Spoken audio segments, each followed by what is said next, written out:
Dans cette vidéo, on va voir ensemble comment créer une page Facebook pour son site e-commerce. Alors pourquoi je fais cette vidéo? Parce que finalement créer une page Facebook c'est relativement simple. Eh bien pour une raison toute simple, elle aussi, c'est parce que la plupart des web entrepreneurs ou des e-commerçants qui se lancent confondent profil et page professionnelle. Un profil, c'est, tu vois, comme là j'ai ici, c'est-à-dire c'est mon profil personnel. Je m'appelle David Lefebvre, tu vois, j'ai mon profil. Alors là, normalement, il y a un fil d'actualité. Moi, je ne l'ai pas parce que j'ai un plugin qui s'appelle Newsfeed Eradicator, qui est un plugin Chrome qui permet de ne pas voir l'actualité sur son fil. Pourquoi je fais ça? Parce que tout simplement, sinon on perd beaucoup trop de temps. J'ai beaucoup perdu de temps à scroller, tu sais, à descendre comme ça et à regarder l'actualité des gens. Et du coup, je me suis installé ça et depuis, par miracle, je ne regarde plus l'actualité des gens, évidemment, puisque je peux plus. Alors, je peux le faire sur mon portable, mais du coup, j'ai perdu l'habitude de le faire, donc c'est très bien, ça me fait gagner un temps fou tous les jours et je te conseille de le faire si tu fais du business en ligne, c'est pas mal.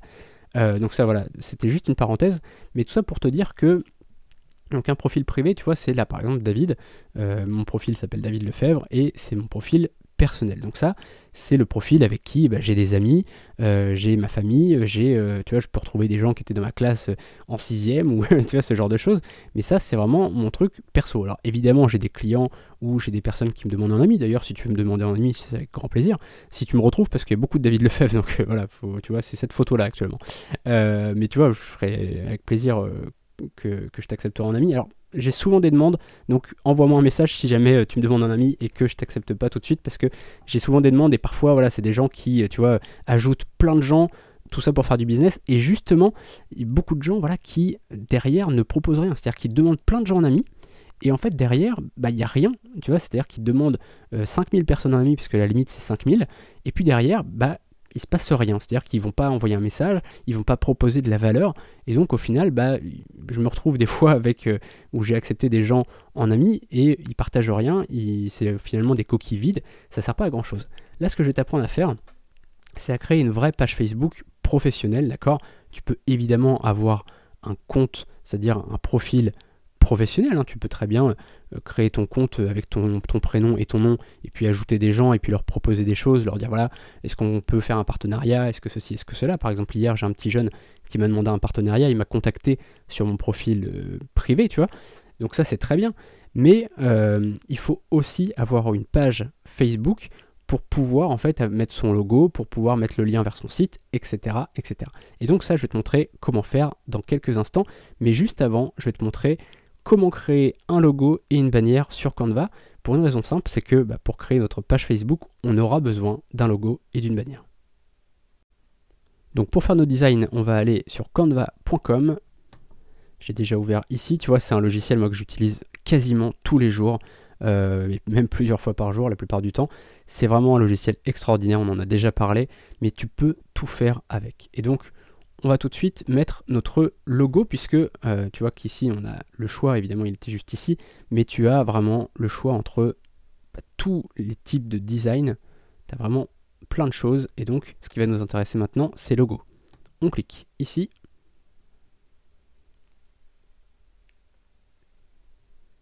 et là on va faire vraiment un truc tout simple, on va juste uploader notre logo.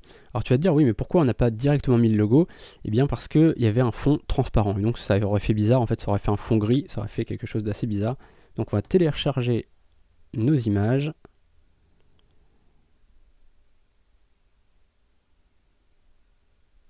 Comme d'habitude ça mouline un petit peu. Alors évidemment tu pourrais payer un graphiste pour faire ça. Maintenant voilà, c'est un logiciel gratuit, autant en profiter. Donc là, tu vois qu'on a tous nos petits designs qu'on a utilisés. Alors, je sais plus trop c'était lequel, je crois que c'était Monsieur Hercule 1, je pense. Ouais, ça a l'air d'être ça. Donc tu vois, l'avantage d'avoir plusieurs formats, c'est que sur le site, il y aura un certain format, donc le petit nœud papillon avec à côté Monsieur et en dessous Hercule. Et sur le logo de Facebook, eh bien, il y aura le logo au-dessus, c'est-à-dire le nœud papillon au-dessus, et ensuite Monsieur et ensuite Hercule. Donc tu vois, c'est vraiment, ça fait un peu plus pro. Tu as juste à cliquer, tu as vu, j'ai juste cliqué, hein, et ça se met automatiquement, ça se cadre en fonction de la taille de l'image, donc c'est parfait. Je pense qu'avec un fond blanc, c'est mieux, tu vois, ça va faire bien propre comme ça, et on va pouvoir télécharger notre image. Donc là, on fait en JPEG, ça sera très bien. Télécharger.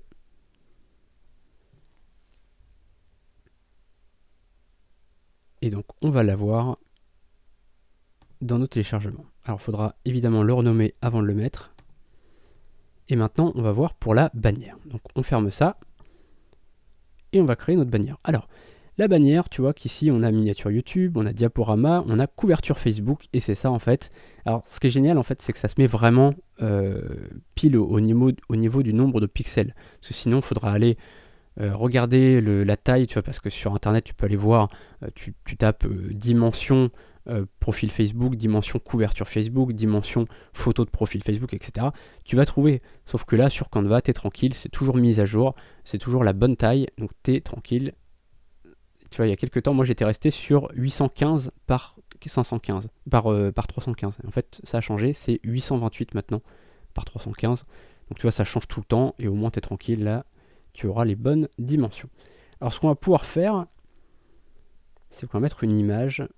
C'est juste pour te montrer un peu comment ça fonctionne. On peut mettre quelque chose comme ça, par exemple. Donc là, au niveau de l'image, forcément, ça ne marcherait pas, puisque là, c'est une photo payante. Des fois, il y a des photos payantes, ça arrive. On va supprimer. Et ici, on va pouvoir uploader notre image qu'on a utilisée pour un article. Donc, on l'avait utilisée pour Histoire du nœud papillon, alors c'est pas grave. C'était juste pour te montrer un peu comment ça fonctionne, et aussi pour te montrer comment recadrer, parce que là, tu vois que la bannière, elle est assez étroite au niveau de la hauteur.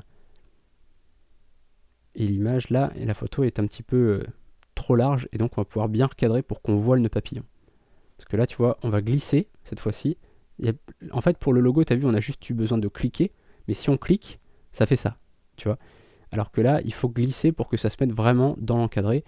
On glisse, et tu vois que ça se met comme ça. Alors là, tu vas me dire, ah, mais du coup, il n'y a aucun intérêt parce qu'on ne voit pas le nœud papillon.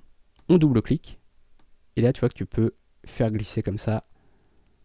C'est parfait, et ensuite, tu cliques ici sur la petite coche, et voilà. Donc là, c'est bon, tu as ton design qui est fait. Alors là, on va mettre notre couleur. Donc là, je ne me souviens plus vraiment de la couleur qu'on avait utilisée. On va... on avait dû l'utiliser d'ailleurs. Attends, au pire des cas, je vais la repiquer ici. Si je peux. Voilà, tu vois, c'est quand même assez pratique. Hop, je le prends là. On clique. On ajoute une couleur. On colle. Voilà, on va refaire exactement la même chose pour le jaune. On pique. Et on va chercher la couleur. Copier. On supprime là. Et on va coller du coup notre couleur.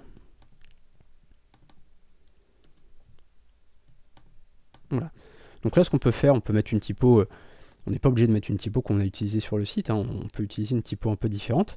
On peut marquer la boutique. Qu'est-ce que j'avais prévu de mettre moi? J'avais prévu de mettre boutique en ligne de nœuds papillons. Bon, on va mettre la boutique en ligne de nœuds papillons. Alors tu vois que là, ça se met pas très bien. Donc, on va faire ça. On va retirer musique. Déjà, on n'a pas besoin. On clique sur la petite corbeille. On clique ici. On élargit. Et tu vois que là, on clique à côté, on peut bien le mettre. Tu vois, il y a une petite ligne. Alors, je sais pas si toi, tu vois bien. On va... tac. Tu vois que là, il y a une petite ligne. Alors, elle est violette sur violette, donc du coup, on voit pas très bien, mais ça nous permet de bien cadrer, en fait, le truc. Alors, si on fait un dézoom, le problème, c'est que, tu vois, la photo, elle se mettra sans doute par-dessus. En tout cas, c'était le cas avant. Je sais pas si ça a changé maintenant. On va peut-être mettre la typo un petit peu moins grande. Et au pire, je changerai le cas échéant. Là, en tout cas, voilà, on a quelque chose de propre. Après, c'est à toi de gérer comme tu veux. Mais tu vois qu'on a déjà un design qui est plutôt sympa. On va télécharger au format JPEG, c'est très bien. Télécharger. Et on a donc nos images. Et on va maintenant pouvoir créer notre page Facebook et non pas notre profil Facebook. On va pouvoir fermer la petite fenêtre ici. On peut fermer ça aussi. Et on va retourner sur Facebook. Donc là, pour créer une page, maintenant, c'est vraiment tout simple. Ça a été simplifié depuis pas très longtemps. On clique sur Créer, Page. Déjà, jusqu'alors, c'est pas très compliqué. Et là, en fait, avant, il y avait plusieurs catégories, on ne savait pas toujours dans quoi se mettre. Maintenant, c'est vraiment très simple, il y a soit entreprise ou marque, ou soit en fait personnalité publique. C'est-à-dire que si tu es, je sais pas, un politique, bon bah tu vas créer là. Si tu es un chanteur, tu vas créer quelque chose comme ça. Si tu es un comédien, tu vas te mettre ici. En revanche, si tu es une marque ou un site e-commerce ou quoi que ce soit, tu te mets ici. D'accord? Donc on va juste cliquer sur démarrer et on va choisir le nom de la page. Alors, je sais pas si ça va être trop long, mais je vais essayer. Cette vidéo est un extrait de ma formation Vivre du dropshipping en 7 heures par semaine. Dans cette formation, on verra comment gagner sa vie avec un site e-commerce sans Shopify, sans pub Facebook, sans stock ou avec un mini stock et sans connaissances techniques. Dans la description, tu auras un lien vers la page de présentation de cette formation. Et en bas de page, tu auras un formulaire de contact pour me poser toutes tes questions. A tout de suite sur la page de présentation.